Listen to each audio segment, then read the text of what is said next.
I'm Bronwyn Stanford. I'll be kicking off the panel today. I'm here speaking as part of the Nature Conservancy's water program, and I'll be focusing on our scientific understanding of the flow needs of Chinook salmon. As many others have mentioned today, Central Valley Chinook salmon are in decline, as you can see in this figure, despite commitments to double population numbers. In recent decades, numbers have continued to decline.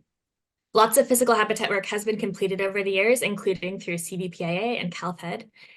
Habitat restoration is important for functioning rivers, and we see fish using habitat after it has been created. However, habitat restoration has not been empirically linked to changes in survival or abundance of salmon. Instead, the best available science suggests that habitat does not currently limit salmon populations. Sorry, there's my slide. Thanks for that. By contrast, in the past decade, numerous studies have been published confirming the strong link between flow and salmon survival, many by the NMFS Southwest Science Center. Papers since 2017 are missing from the staff report. I will review some of these papers that can help refine our understanding of critical flow thresholds and can provide any of these on request. Next slide, please. We focus on flow because for fish, flow literally is the habitat in any moment. Water is what activates and allows access to restored habitat areas and maintains conditions necessary to fish survival. Non-flow actions can open habitat areas to inundation, it can temporarily improve the habitat template, but flow is a master variable that affects all aspects of fish habitat. In addition, there is strong evidence that existing river flows are inadequate to support ecosystem functions, and that flow helps salmon use existing and restored habitat. By contrast, habitat restoration without meaningful flow improvements will not recover fish populations. To help managers better understand how flow affects function, the Nature Conservancy has been actively involved in creating the California Environmental Flows Framework. We identified 5 critical components of the annual hydrograph that provide a distinct geomorphic, ecological, or biogeochemical function, as shown here. All 5 components are required for river function, and each component must have the timing, duration, and magnitude that matches natural patterns. Sorry, thank you for advancing. Flow must occur in these natural hydrologic patterns to support species survival. So there are the 5 components you can see there. Next slide, please. In the past decade, multiple studies in the Central Valley have refined our understanding of the importance of flow for Central Valley Chinook salmon. For example, Cyril Michel from NMFS analyzed the relationship between flow and survival during outmigration. He found that flow was a strong predictor of returning adults while ocean conditions were not. This chart shows the response of smolt to adult ratio to flow in the left 2 panels, where you can see a positive slope per both winter run on the top and fall run on the bottom. A third to more than half of all variability in the smolt to adult ratio could be explained by flow during outmigration. By contrast, there is no response of the smolt to adult ratio to ocean conditions, as shown in the 2 panels on the right. Additional studies found that lower flows delay juvenile migration timing and survival, and that increased flows benefit all migrant size classes. Next slide, please. Recent studies have also reinforced the understanding that flow is what allows habitat to function, a conclusion that is echoed in the staff report. Existing habitat is not well occupied at current population levels and flows, and there is no evidence that habitat is currently limiting population recovery.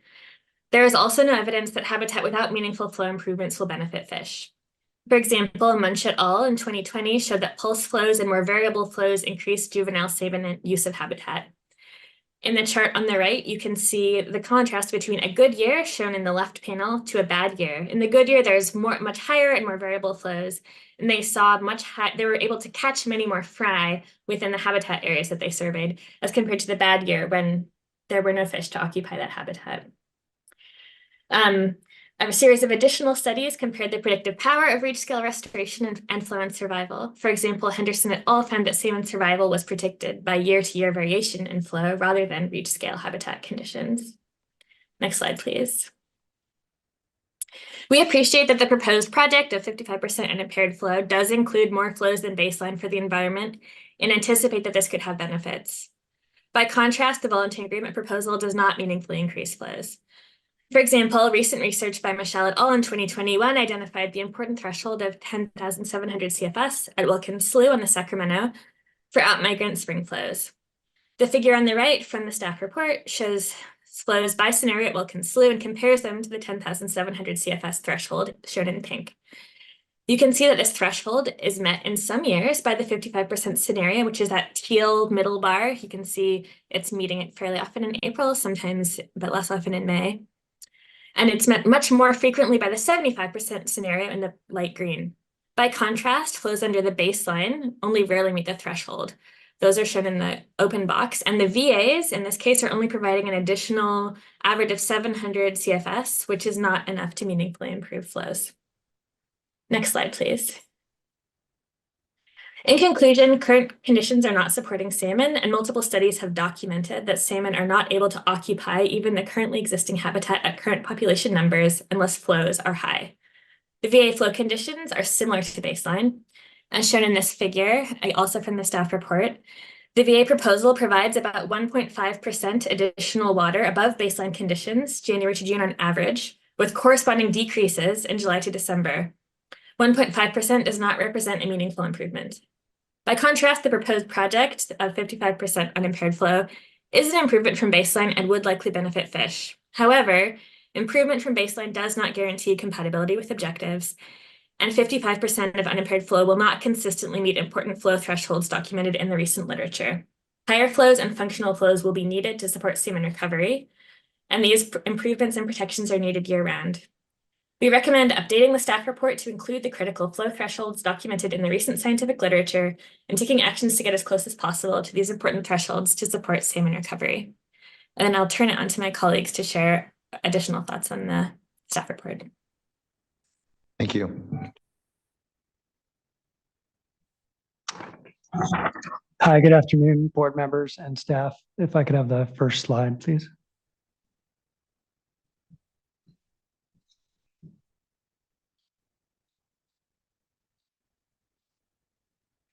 Introduce yourself in the meantime. While we're waiting, can you please state your name for Sure, our yeah. transcript? I'm Thank you. John Rosenfield, Science Director for San Francisco Baykeeper. Thanks for the slide. We can go to the next slide, please. I'll pick up where Dr. Stanford left off. The status quo for Bay Delta fishes and fisheries is decline. As you can see here, I'm showing abundance trends for Delta smelt and longfin smelt up top, harvest trends for starry flounder, and abundance of harvestable adults for white sturgeon. This pattern is common across many other native species.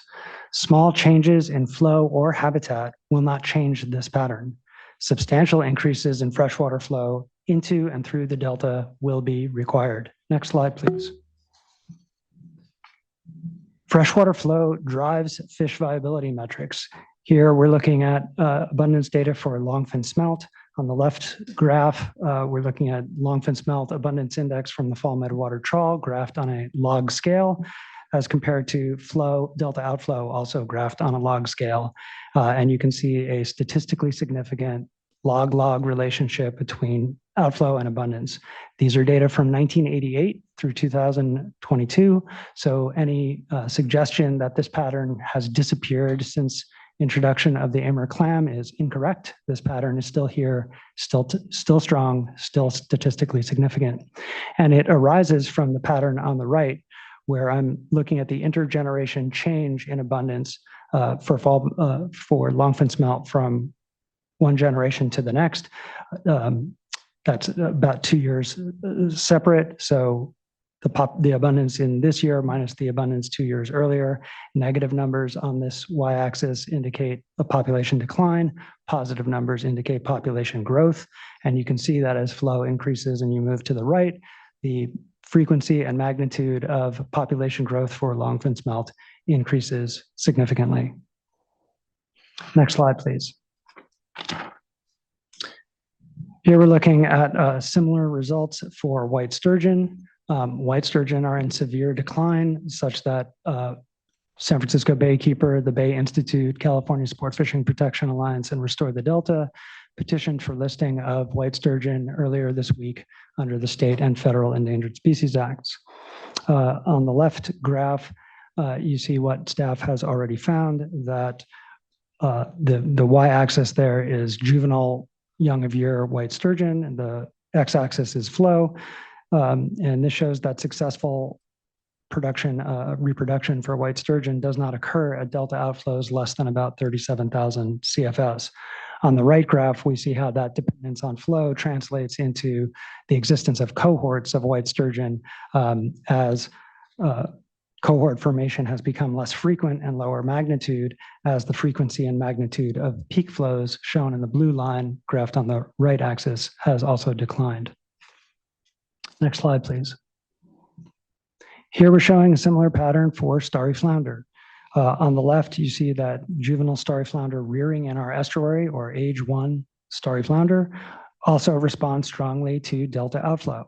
On the right panel, we show that the number of rearing juvenile starry flounder in the estuary has a significant effect on the fishery for starry flounder in the next year. Again, statistically significant, long-term log-log result. Next slide, please. As Dr. Stanford began to tell you, and in some detail, the staff report flow thresholds for Chinook salmon must be updated to reflect the best available science. Many papers published since the 2017 scientific basis report was finalized show a strong flow survival relationship for Chinook salmon. I'm showing just some of those papers here. The upshot of this research is that the staff report flow threshold of about 20,000 CFS at Rio Vista is not going to be protective. Next slide, please.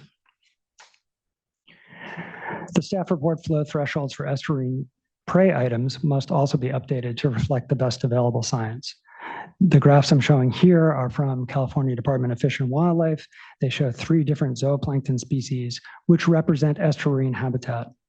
Abundance of each of these prey species responds dramatically to increases in freshwater flow. For the center and left graph, that's Eurytemera on the left and neomycid shrimp in the middle, flows below about 30,000 CFS are not generating abundance of those prey species that is consistent with the need for a food web that they're the base of, and it's not consistent with protection of estuarine habitat, which they represent. For reference, 30,000 CFS is about corresponds to an X2 at Port Chicago. On the right, we see that another important prey species, Pseudodioptimus, also responds strongly to flow, but that's flow in the summer months. So summer flows will also need to be protected in order to support the food web and estuarine habitat, but the staff report has no summer flow recommendation for estuarine habitat. So we recommend adding that to the analysis. In sum, the frequency of delta outflows that support abundant zooplankton prey species must increase to restore the estuarine habitat, viable populations of imperiled fish, and resilient fisheries. Next slide, please. The staff have done us a favor by analyzing the frequency with which various flow thresholds listed on the left. There are some locations and different species from the staff report.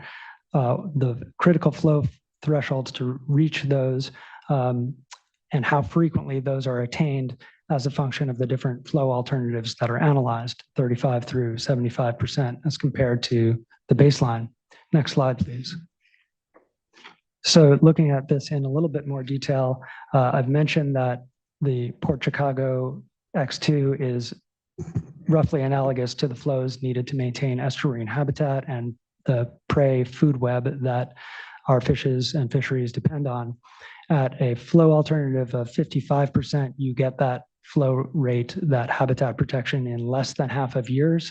At 65% unimpaired flow, you get that protection in more than half of years. And I would submit that at a minimum, estuarine habitat needs to be protected in more than half of years if you want to recover viable populations of fish and the fisheries that rely on them.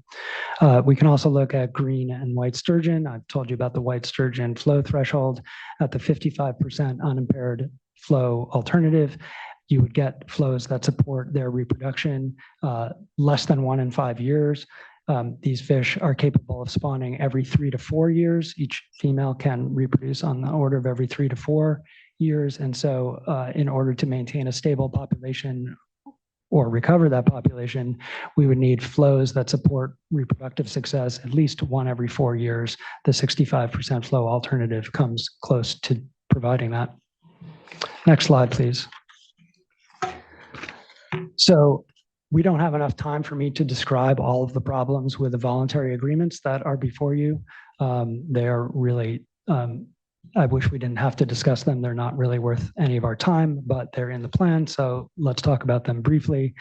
The flow resources promised in the VA are meager, and they're not reasonably certain to occur. This is a table from the staff report. The analysis shows that in wet years, flows would actually decrease under the voluntary agreements.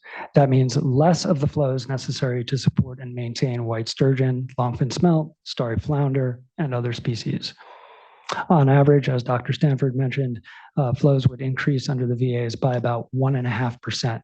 1.5% is not the magnitude of improvement that's needed to counteract the vast decline across numerous species, orders of magnitude declines that we started this presentation with. Next slide, please. I know that the VAs depend on or rely on habitat instead of flows, but the VA habitat resources are also meager, even if they actually materialize and perform as intended, which I sincerely doubt.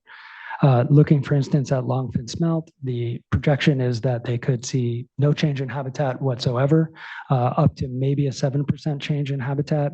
I'll emphasize that I'm not sure that longfin smelt juvenile habitat as measured here is limiting this population, but there you have it, a 0 to 7% increase. For delta smelt, under the VAs, habitat could decrease as much as 11%.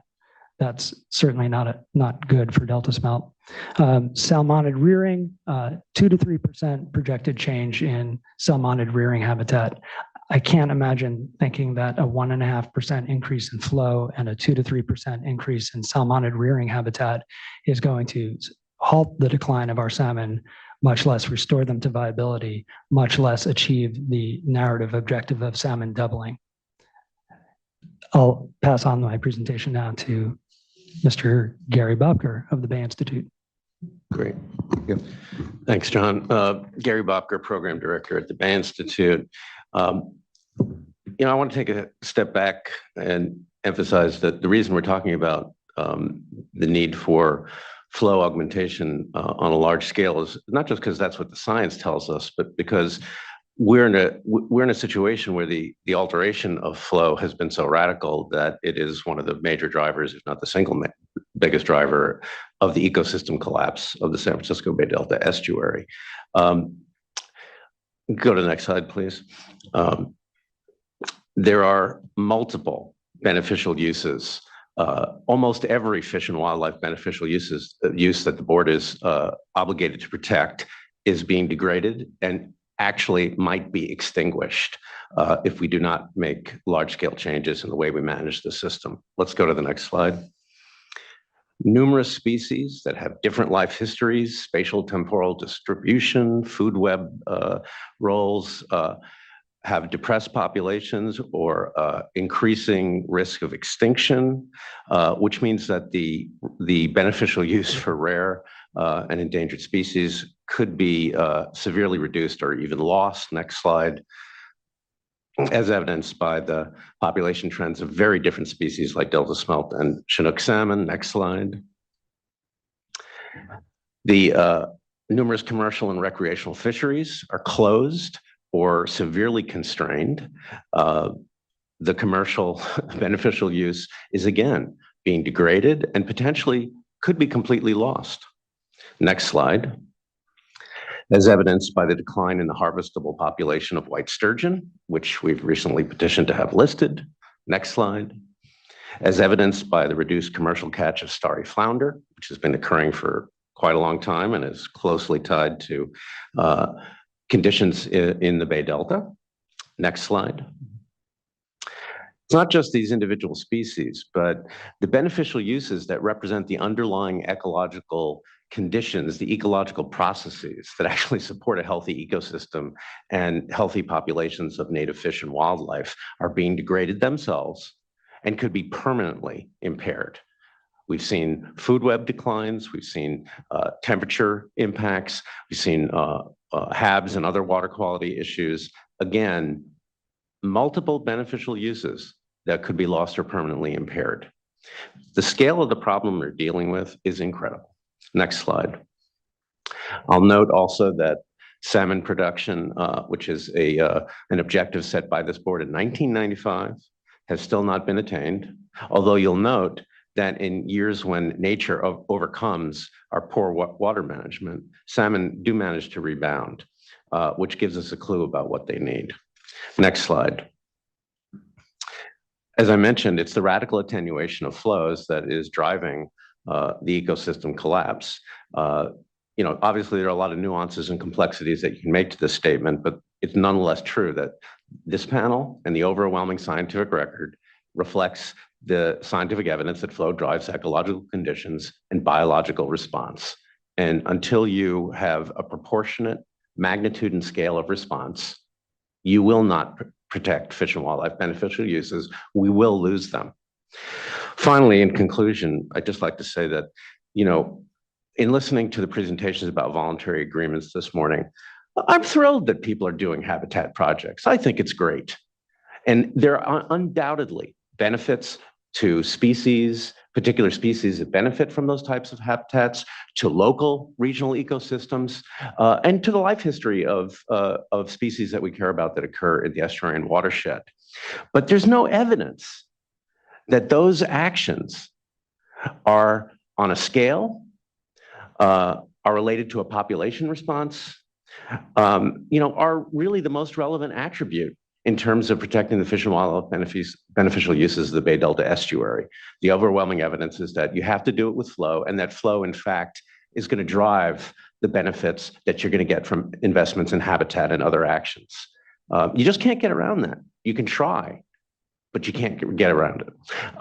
In terms of impacts, I think the next panel is going to touch in part on how some of the impacts of doing the flow augmentations that we need to do, may be overstated in some cases, may be mitigated more easily than we think in others.